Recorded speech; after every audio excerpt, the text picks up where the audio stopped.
मुख्यमंत्री भूपेश बघेल ने गायत्री नगर स्थित जगन्नाथ मंदिर में रथ यात्रा के शुभारंभ के अवसर पर पूजा अर्चना की और प्रदेशवासियों की सुख समृद्धि की कामना की।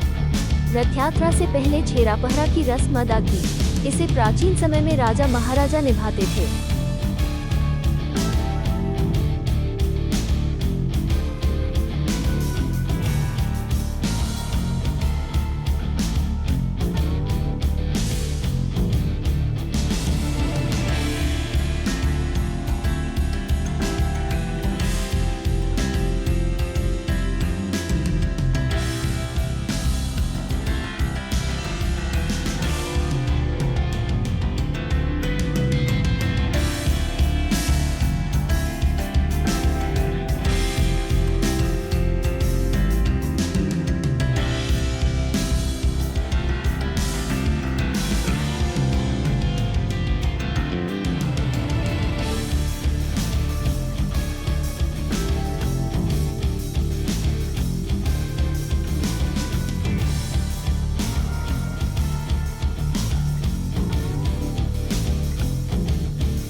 वहीं छत्तीसगढ़ की राजधानी रायपुर में भी रथ यात्रा उत्सव पर उत्साह देखा गया।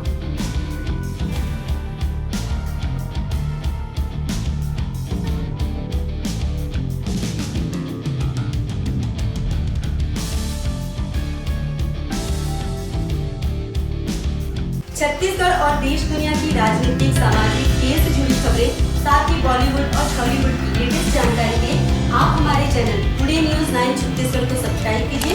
साथ में आप बेल आइकन को जरूर क्लिक कीजिए।